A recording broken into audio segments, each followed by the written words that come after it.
I'm Pat Henry, the founder of Organic Stretching, the connective tissue specialist. What happens when you retire and you just sit back and take it easy and do nothing? After all, you deserve it for all those years of work. But does your body deserve it? We've all heard the old adage, move it or lose it. Well, they were right, but not for the right reasons.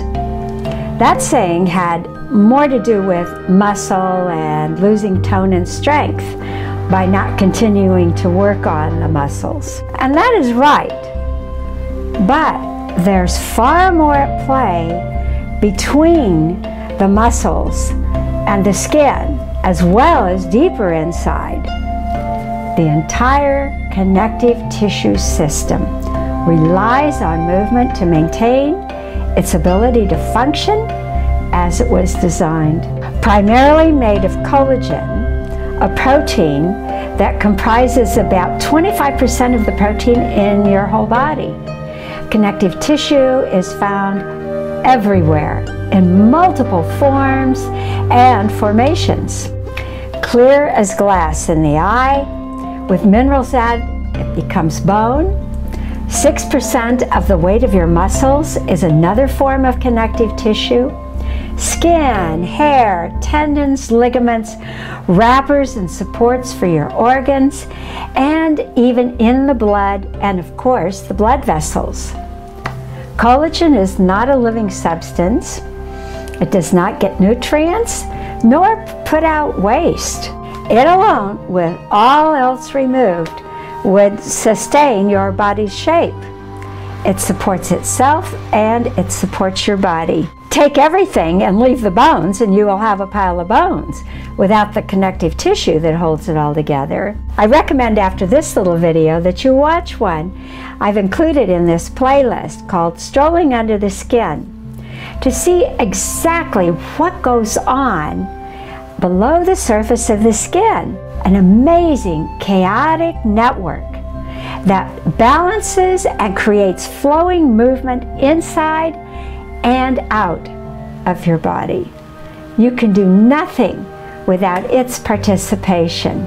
Every diagram of the body's musculoskeletal system you have probably ever seen, I'd be willing to bet, shows just bones, tendons, ligaments, maybe some muscle, as if they were surrounded by nothing but empty space. Think about that. Not so.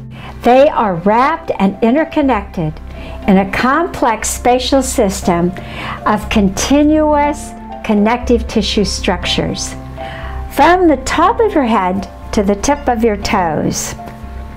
Tightness in one spot can cause problems anywhere in the system that is attached to that structure.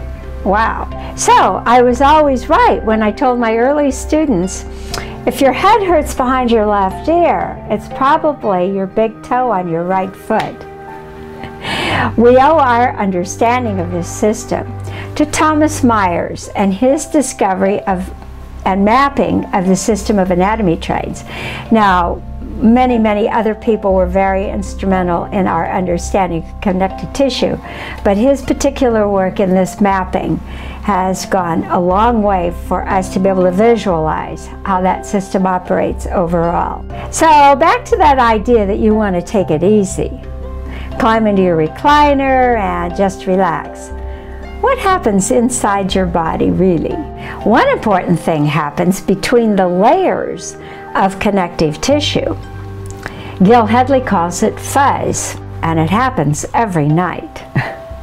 He has this wonderful little video that shows the fuzz. It's very graphic, but it's so well done. When we are sedentary, he talks about overnight. But if you spend all day relaxing, how different is that from being in bed?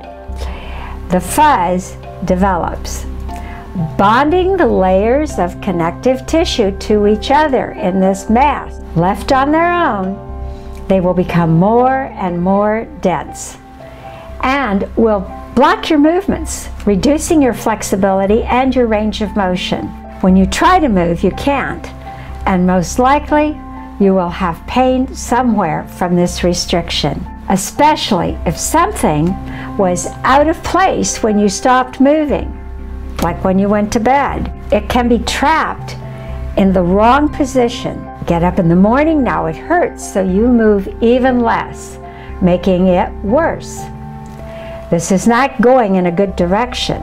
Start moving and begin to reverse the process.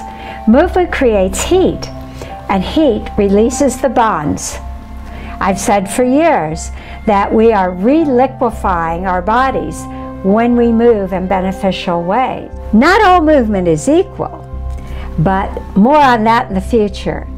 This is what you are calling aging, the restriction and the gradual reduction in the ability to move. But if you were moving and keeping the inside of your body free from those restrictions, the fuzz, you would not sense this aging. Thomas Hanna, the founder of the field of somatics, holds that aging is not natural. It's not a natural phenomenon. It's one we create with our lifestyle.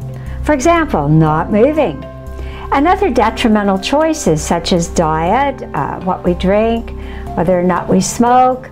Even our thought patterns and our emotional state can have an effect on this process. And I have a quote from Thomas Hanna: "As we grow older, our bodies and our lives should continue to improve right up till the very end. I believe that all of us in our hearts feel this is how life really should be." Dr. Thomas Hanna. As the founder of somatics, his view, the view that he developed and expanded as he created that field of study, looks at life from the inside out. It's a particular quality that we as human beings have. We tend to experience life from the outside and how it impacts us, not from the experience on the inside. So one of the things that good movement does is brings you inside to experience what the inside of the body is sensing and going through as you move. Next time, for the second video, we'll look at what we do in our lives, how we move and use our bodies that impacts our connective tissue system. It's never too late to turn that around. Check out this long ago blog post I wrote, "How did I wind up in this body?" for more insights. So remember, this is part 1 of a 3-part series.